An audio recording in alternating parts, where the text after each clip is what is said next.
This is my first 3D printer, and I have been using it pretty much every day since I received it. I have had very good results with it, making upgrade parts for a laser cutter that I bought at the same time, and all the parts have came out great. Though no upgrades were really needed for this printer, I did do a bit of searching and found a few things that make it even better, so I have made some of those also. Those would be the red parts you see in the photo, and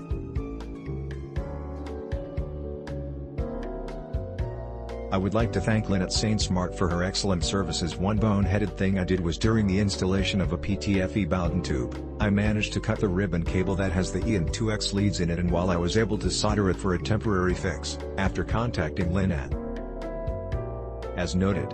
Excellent service. Thank you, Lynn. As noted, this is my first 3D printer, but I do know if I ever decide to get another one, i.e. a larger one, I will definitely buy it through SainSmart.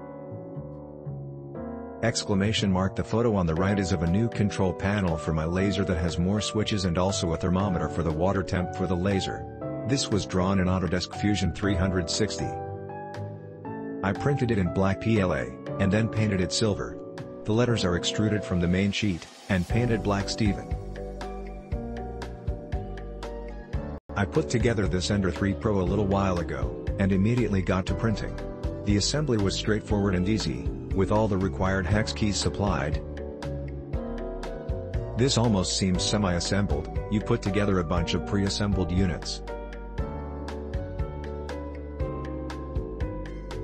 One thing that I should mention is that you can adjust the tension of the roller wheels, adjusting axis stiffness, by rotating the eccentric nut with the provided, whether on the gantry or the table. Such a cool design. I didn't see that in the manual, but there are endless online resources for Ender-3s. My printer background includes an A10, AI3 Plus, and a Delta printer. This was the first printer I have ever assembled that had a completely successful first print. Yep, I leveled the printer, started the test print, and it worked perfectly. The sample print was a nice dog with 2mm layers.